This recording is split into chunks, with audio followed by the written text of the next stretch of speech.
Salut à tous, j'espère que vous allez bien. On se retrouve aujourd'hui pour l'épisode numéro 35 des vidéos sur les transferts. On perd pas de temps, on commence tout d'abord avec la première info qui concerne le Danois Kasper Dolberg. Souhaite quitter l'OGC Nice. Le Danois aurait des touches en Allemagne ainsi qu'en Angleterre. Donc cette saison, c'est une saison moyenne pour Nice, voilà, qui termine comme d'habitude dans le mid-tableau, vers la 10e place. Donc lui souhaiterait quitter cette équipe de Nice parce que lui veut rejouer la Coupe d'Europe. Il a joué avant avec l'équipe de l'Ajax Amsterdam, je crois qu'il jouait même l'Europa League il y a quelques saisons. Et du côté de Nice, il ne va pas jouer la Coupe d'Europe la saison prochaine. C'est pour ça qu'il aimerait aller voir ailleurs. Donc il aurait des touches en Allemagne et en Angleterre. Ensuite, on va parler du jeune Gerson et l'OM va formuler une deuxième offre d'environ 32 millions d'euros à Flamengo pour Gerson. Le joueur est très intéressé à l'idée de rejoindre Marseille et surtout Sampoli, parce que s'il vient du côté de la Ligue 1, du côté de Marseille, c'est en grande partie grâce à Sampoli, parce que Sampoli le veut, le joueur veut venir du côté de Marseille. Mais bon, après bien sûr, il faut que le transfert se fasse, surtout par rapport au prix. Donc là, 32 millions d'euros. Et je crois que Flamengo, j'ai vu une info tout à l'heure, ne lâchera pas son joueur en dessous des 35 millions d'euros. Il faudra encore que Marseille augmente un peu son offre pour que ce joueur puisse venir évoluer en Europe du côté de la Ligue 1. Donc voilà, il est quand même très proche de signer du côté de Marseille. Bon, Marseille va devoir quand même allonger les billets parce que 35 millions d'euros, c'est quand même énorme. Ensuite, après l'OM, le Bayer Leverkusen et l'AC Milan seraient rentrés dans la course pour Amin Adli. Le jeune Toulousain a été élu meilleur joueur de la saison de Ligue 2. Donc grosse saison pour ce jeune joueur, les gars. Amin Adli, donc l'OM, Leverkusen et maintenant l'AC Milan aimerait l'avoir pour la prochaine saison. Donc lui, c'est toujours pas ce qu'il va faire. Et en plus, son équipe de Toulouse va jouer le barrage contre le 18e de Ligue 1. Donc peut-être s'il monte, il y aurait peut-être des chances qu'il reste du côté de Toulouse. Mais vraiment, si Toulouse reste en Ligue 2, perd le barrage contre le 18e de Ligue 1. Donc je pense quand même qu'il ira voir ailleurs. Ensuite, des nouvelles de David Alaba. Qui va jouer cet après-midi, les gars, son dernier match du côté du Bayern Munich. Donc va s'engager libre avec le Real Madrid à la fin de la saison. La première partie du contrat a été signée. L'annonce officielle aura lieu à la fin de la saison. Donc là, on est en fin de saison. Donc normalement, peut-être aujourd'hui, les gars, peut-être à la fin du match, il fera une déclaration de David Alaba. Donc la semaine prochaine, quand on fera le prochain épisode, on en parlera certainement dans la rubrique transfert officiel. Donc il devrait s'engager du côté du Real, David Alaba. Ensuite, Mike Maignan serait la priorité de Mourinho à l'AS Roma. Le portier tricolore plaît beaucoup aux dirigeants du club de la Louve. L'AC Milan, bien sûr, est également intéressé par sa venue à Mike Maignan. Ça sent quand même le départ. Je parlais beaucoup de l'AC Milan pour Mike Maignan. Mais maintenant, il y a aussi l'AS Roma. Voilà, l'AS Roma aimerait changer de gardien parce que Mourinho, les gars, il aime bien le profil de Mike Maignan. Là, qui a fait une grosse saison du côté de Lille. Après, voilà, c'est pour aller du côté de l'AS Roma qui va jouer, je crois, seulement l'Europa League la saison prochaine. Autant rester à Lille et jouer la saison prochaine en Ligue des Champions. Après, voilà, c'est au joueur de prendre son choix. Donc voilà, dernières infos sur le portier lillois. On va parler de Giroud. Et Giroud, en fin de contrat avec Chelsea, serait une priorité pour l'AC Milan. Voilà, parce que l'AC Milan va certainement laisser filer Mandzukic, qui avait signé en janvier dernier pour 6 mois du côté du club milanais. Bon, il n'a pas fait l'affaire. Et du coup, ils aimeraient encore un joueur avec beaucoup d'expérience, un peu le même gabarit que Mandzukic. Donc Giroud qui joue très peu du côté de Chelsea. Peut-être le mieux pour lui, c'est de quitter cette équipe des Blues.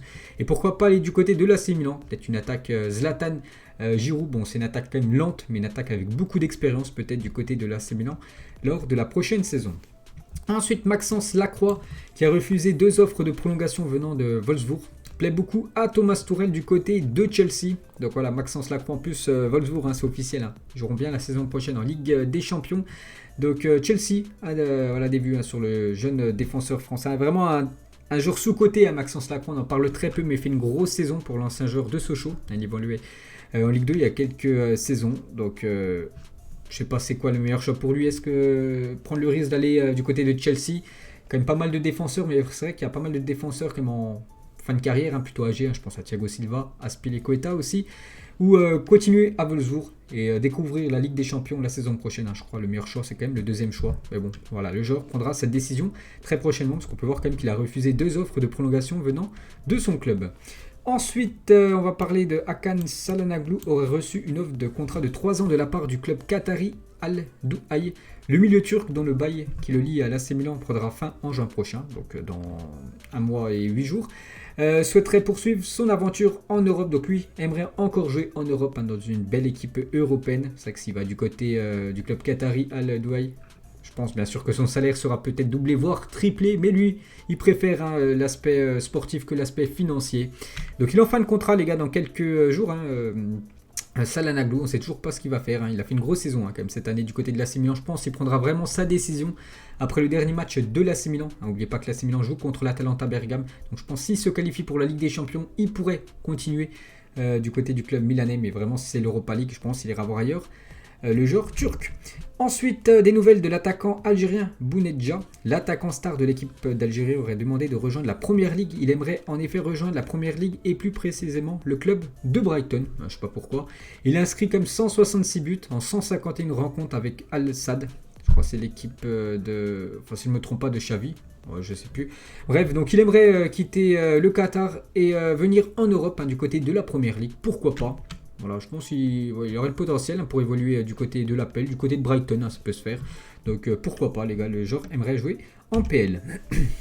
Ensuite, Sampoli serait très intéressé par le profil de Junior Firpo. Lui, il est mis sur la liste des joueurs normalement qui vont être vendus par la part du Barça lors du prochain mercato. Donc le latéral du FC Barcelone de 24 ans ne devrait pas être conservé par les Catalans. Donc West Ham, l'Inter, l'AC Milan, Naples ainsi que l'AS Roma sont sur le dossier. Donc affaire à suivre. Ensuite, de nombreux clubs européens vont s'arracher Anderson donc cet été. Donc lui, c'est le deuxième gardien de l'équipe de Manchester United. Bon, il joue quand même très peu. Il joue quand David De Gea soit est blessé ou soit Ole Gunnar Solskjaer fait tourner. Donc parmi les clubs intéressés, il y a quand même Chelsea. Bon, il y a quand même un gros gardien et un gardien, on va dire, potable du côté de Chelsea, bien sûr. Kepa et surtout Mendy, donc je pense que ça serait barré pour lui d'aller du côté des Blues. Tottenham, Dortmund et AC Milan, je pense le mieux pour lui, soit Dortmund, parce que Dortmund, le gardien actuel, il est pas ouf, ou peut-être Tottenham pour remplacer Hugo Lloris, qui arrive quand même en fin de carrière. Ensuite, le Paris Saint-Germain s'intéresserait à Wijnaldum et pourrait tenter de le recruter cet été si son transfert au Barça ne se faisait pas. Parce qu'en fait, Koeman, c'était la priorité de Koeman. On sait qu'il y a Francky, il y a Memphis Depay, mais aussi Wijnaldum et Koeman va certainement être licencié, les gars, après cette saison compliquée du côté du club Blaugrana. Donc du coup, il ne devrait pas aller du côté du FC Barcelone. Wijnaldum qui est en fin de contrat lui aussi dans quelques jours. Donc il y a le Paris Saint-Germain et il y a aussi l'équipe du Bayern, les gars. Le Bayern aussi aimerait l'avoir gratuitement, le joueur Wijnaldum. Donc ce joueur pourrait arriver gratuitement.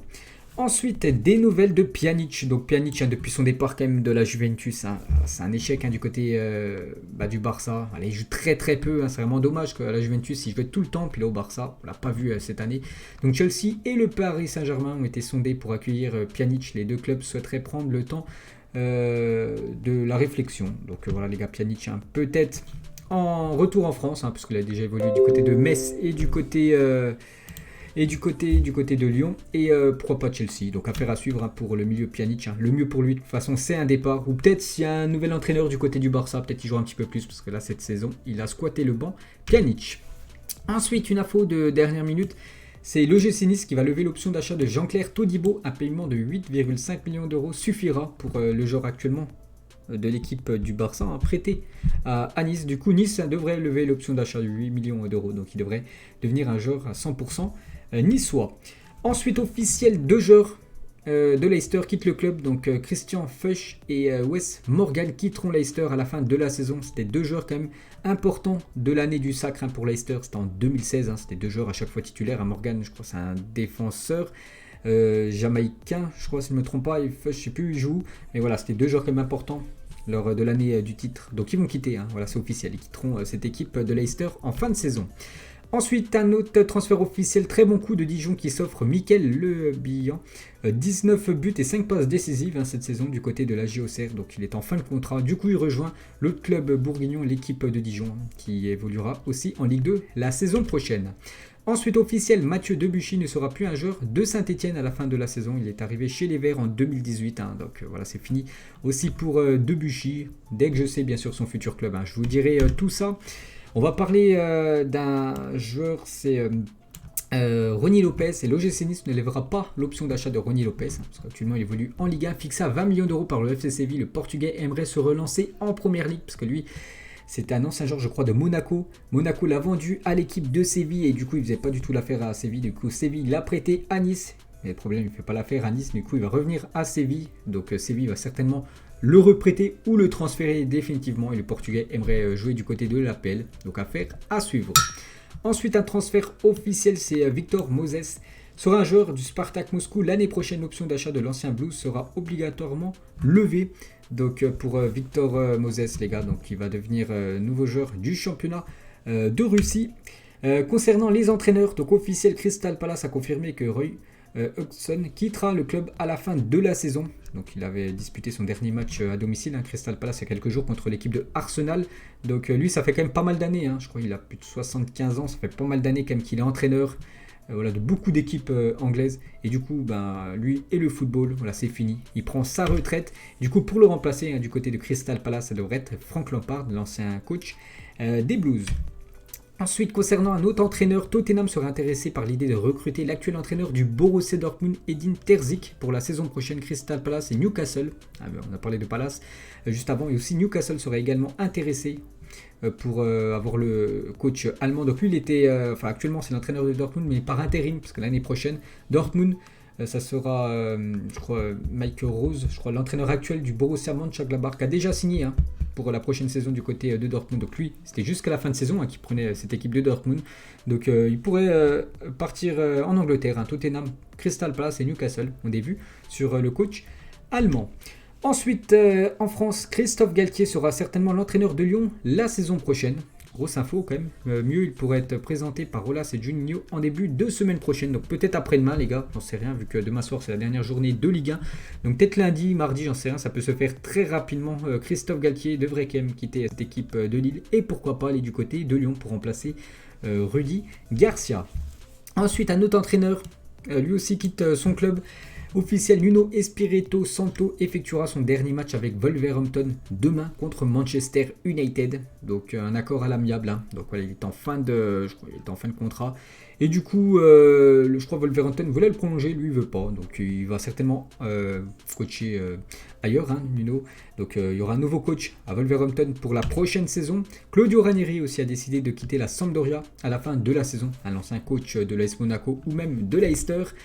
Deux transferts officiels, donc tout d'abord Douglas Costa, j'en avais parlé les gars dans l'épisode début de semaine, cette fois-ci c'est bien officiel, après une saison en prêt au Bayern, la Juventus prête Douglas Costa à Grêmio jusqu'en juin 2022, donc il appartient toujours à la Juventus, mais voilà, la Juve le prête cette fois-ci du côté du Brésil. Et pour finir, c'est Amin Bassi, je crois c'est un défenseur marocain qui laisse Nancy-Lorraine et s'engage jusqu'en juin 2025 du côté du FC Metz, donc il va découvrir la Ligue 1. On a fait le tour les gars de cet épisode numéro 35 des vidéos sur les transferts. J'espère que ça vous a plu. On se retrouve bien sûr début de semaine prochaine pour le prochain épisode. Bon week-end à vous et à plus tard.